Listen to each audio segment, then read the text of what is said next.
All right, we are live streaming. Hello, and welcome to yet another freshly squeezed installment of our Field of Dreams segment, where if you build it and tell people about it by going live all over social media, wherever you possibly can, then they will come. And guess what? You all are coming. I know you knew that because we do it every week. Coming where? Coming to Verse TV, of course. And Verse TV is an LG. No, I love everybody. I do. An LGBT plus and ally social media millennial collective. Just like that, we're all over social media. We're everywhere that you want to be, just like an American Express card. Now, as is par for the course for our Field of Dreams segment, we will give the previous week in review. So, for the week of October 5th, 2020, my notes are over there. That's why I have to keep doing the double take. For the week of October 5th, 2020, which is our week 75. 75 weeks, you guys. 3/4 of 100. Thank you very much. Thank you also very much. Very much thank you also. Yes. All right. We had special guest from the beautiful island of Puerto Rico by way of Buffalo, New York. Mr. Differently Capable himself joined us again, and hailing from North Carolina and Georgia, Mr. Captain Lightskin himself, Dorian, joined us again.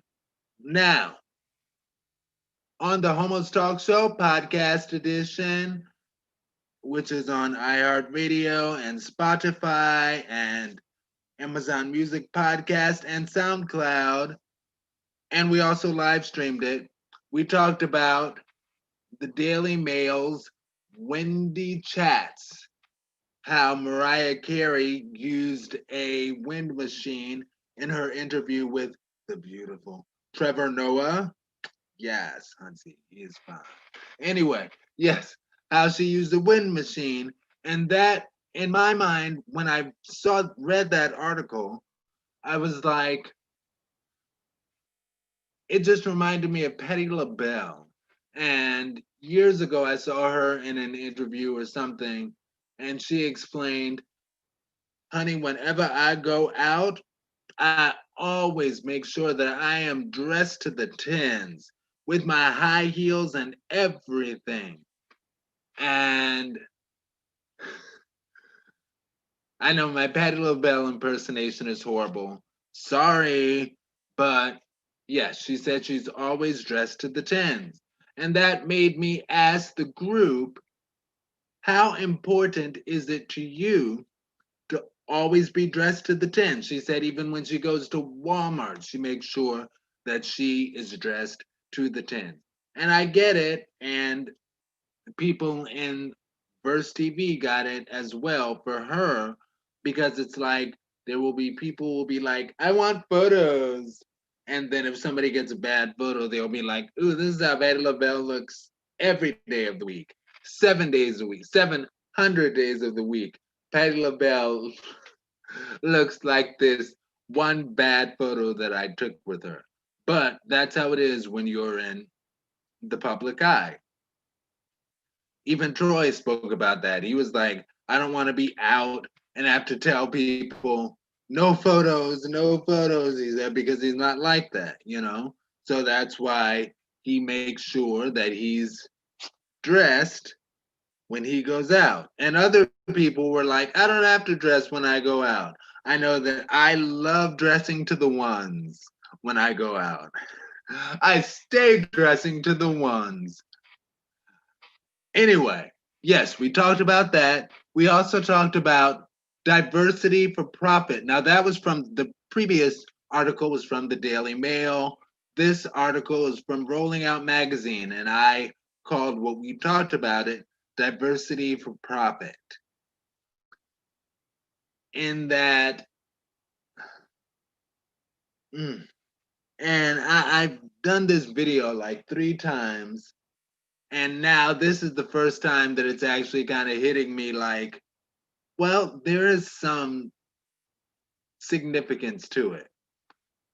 Jay-Z hiring the NFL's first Black executive producer of the halftime show. And my question to the group was, how many of such appointments do we need before we stop this obviously impactful boycotting that we're doing? And initially, when I asked the question, it was kind of tongue in cheek, like, excuse me, because, well, obviously, these boycotts must be impactful. You know, the NFL isn't letting this stuff happen. The first Black executive producer of the NFL halftime show, the NFL isn't just like, oh, we need to do this because it's about time. Uh, But as I was thinking just before talking about this, I was like, well, it is significant. Anyway, on the show, we had a variety of opinions as well. All right. Now, we also talked about Outcoming, coming an article coming from Gay Magazine, and that's GAYE magazine. You can find them on gaymagazine.com, I believe. And we talked about how that article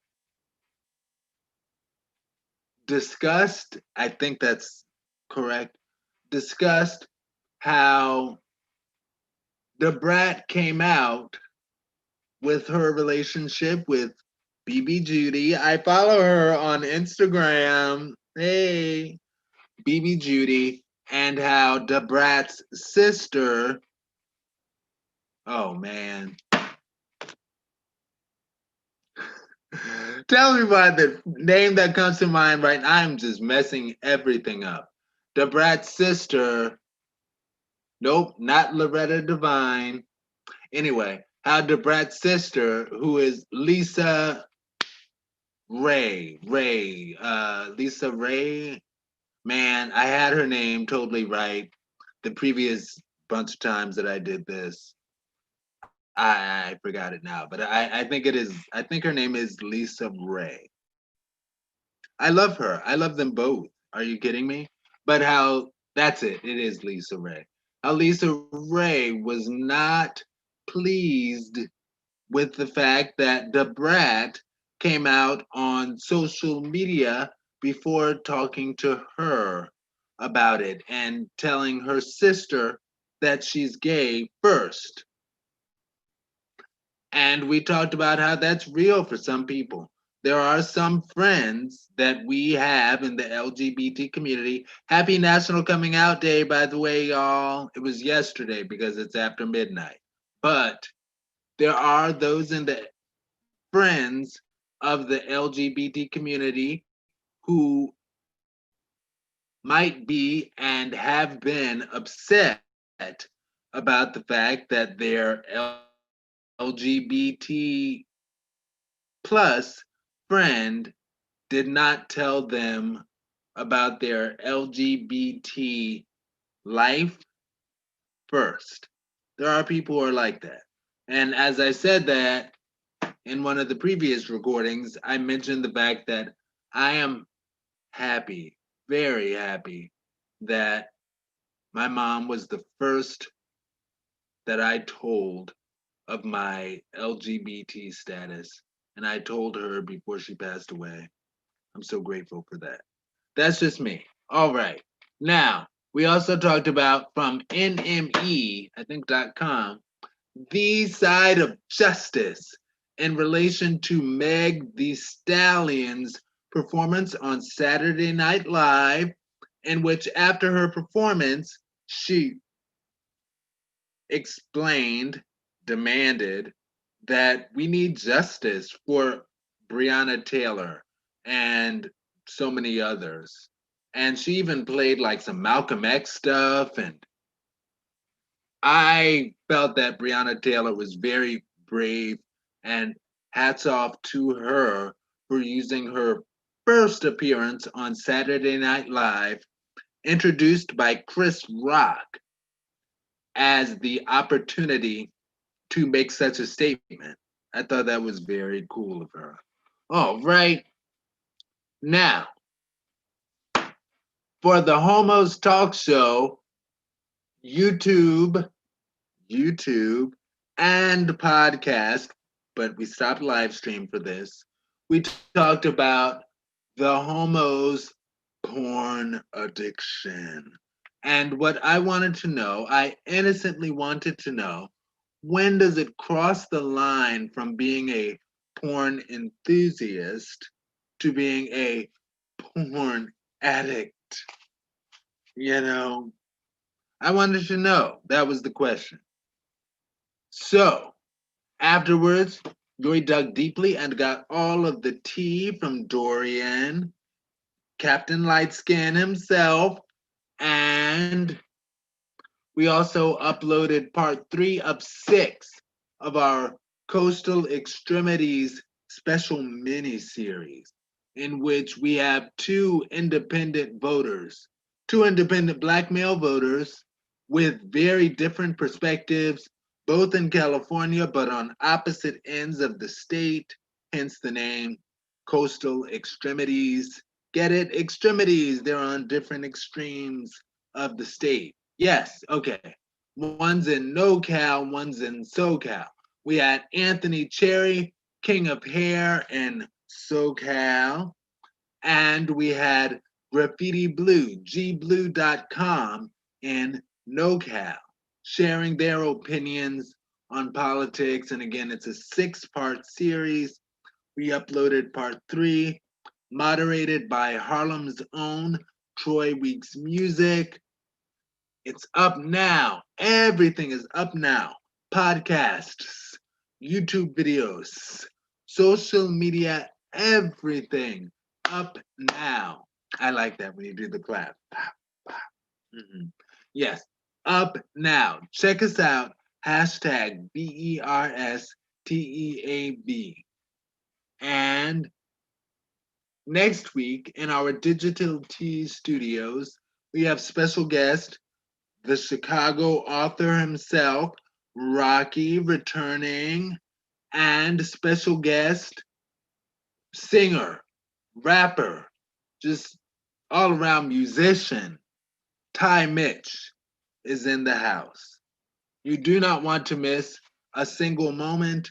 And again, we will live stream Select Tea tomorrow evening. Select Tea will be streamed. Check us out. Hashtag BERSTEAB. www.bursttb.com.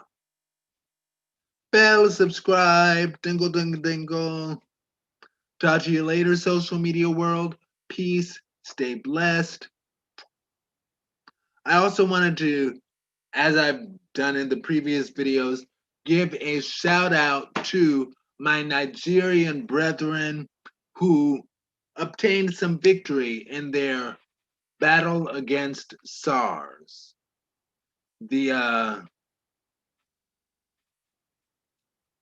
It's this actual, anyway, look it up, not SARS, the disease, but look it up, SARS. Congratulations, Nigeria. Talk to y'all later, social media world. Peace. Stay blessed. Love. Good night. And let's see if we can do it this way. Oh, yeah. In this interim, while we're doing this, I was looking at us seeing if we could start using, what do you call that? Google Meets instead of Zoom. I think I'm going to stick with Zoom for now, because there are certain things that you just can't do in Google Meets that you can do in Zoom. But we'll see. We'll see. Talk to you later.